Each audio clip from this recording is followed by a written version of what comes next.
to deceive the public, or a declaration of war. Something could happen along the way where the people are diverted and again rally around the president. But having said that, nothing is going to stop either the Greatest Depression from happening or the Second American Revolution from continuing. Now, in your Trends Journal for this summer, you talk about what this episode 4 may look like, and you're talking about it's the year 2012, food riots, tax protest, farmer rebellions, student revolts, squatter dig-ins, homeless uprisings, tent cities, ghost malls, general strikes, boss nappings, kidnappings, industrial saboteurs, gang warfare, mob rule, and terror. Do we get to a point, for example, they did in the French Revolution, where things got to be so bad that it just broke out and they were no longer able to control it? It can very well happen, and they may do everything they can to try to control it.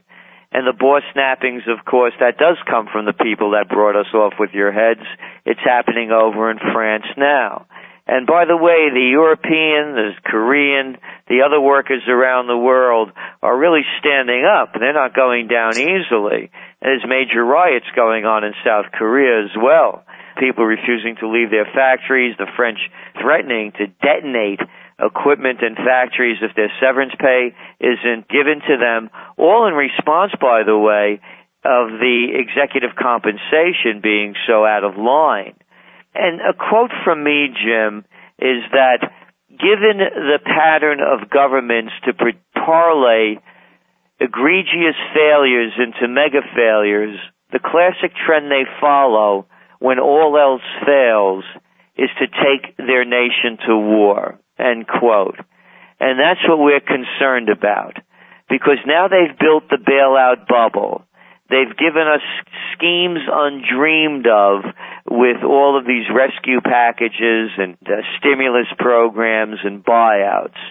So when they fail, we're very concerned that the next step may be war. Well, the Wall Street Journal did an article last week that talked about the escalation of the war in Afghanistan and how it is not going well, and that we're sending more troops up there, very much like the surge in Iraq, even though we're not completely out of Iraq yet. I want to talk about something else that you were talking about, and most people don't realize this, is what you call the D.C. heist, how the Wall Street gang basically hijacks Washington. We found out, for example, even when it comes to climate change, how Goldman Sachs owns, 10-15% of the contract on the exchange. You've got Al Gore with ex-Goldman partners on an exchange company for buying carbon credits. And then, of course, you talk about the bailouts. We had a lot of people in the cabinet who have taken consulting fees from hedge funds to the tunes of tens of millions of dollars in one case I can think of, and others it was millions of dollars. So explain what you mean when you say Wall Street has hijacked Washington. Well, actually, we did a piece in September of 2008 when all of a sudden these bailouts and buyout plans were being pushed in front of us under the guise that if we don't save these big firms that are too big to fail, the entire world economic system will collapse. And of course, this was promoted by former Secretary of the U.S. Treasury, Henry Paulson, who, as many people know, was the former CEO of Goldman Sachs. And one of the companies that had to be bailed out, we were told, was AIG. Back in September of 2008, most people didn't know what an AIG was, let alone bailing them out. And then we find out that only one person sat in on that meeting with the Treasury Department and the Federal Reserve to bail out AIG, and that was Lloyd Blankfein, the current CEO of Goldman Sachs. And then we learn as well that Henry Paulson asked for waivers so that he can speak without any retribution to Lloyd Blankfein in planning the bailout of AIG. because the importance of that relative to Goldman is they were carrying $13 billion worth of bad bets on AIG that we, the taxpayer, bailed out Goldman to the full loss that they would have occurred. So this is definitely, there's no question about it. You mentioned about Goldman and the carbon trade taxes and their role in selling them. And of course that would be over the Commodity Futures and Exchange Commission.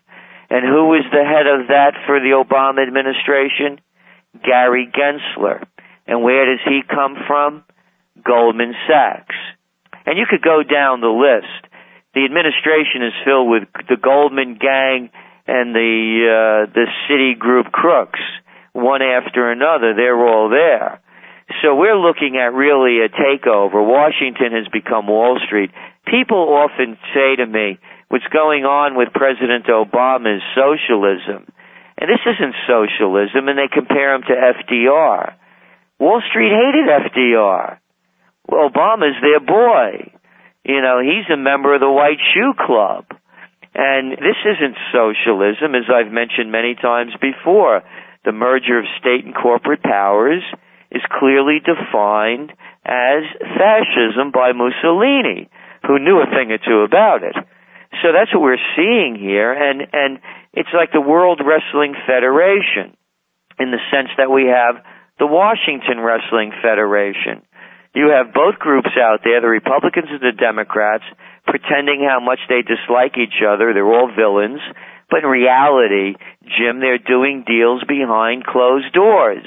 They put on the spectacle for the public and then go rip them off, as you mentioned, by all of these perks and planes from Bonner to Pelosi to Barney Frank to Christopher Bond.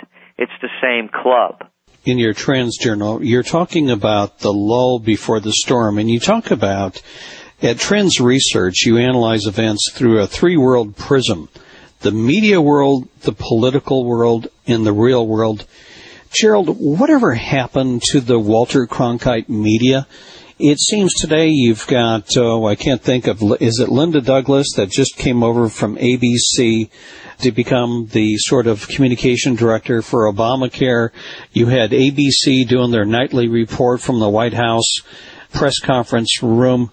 Whatever happened to the days of Walter Cronkite, where just give people the facts and let them draw their own conclusions? It's the dumbing down of America.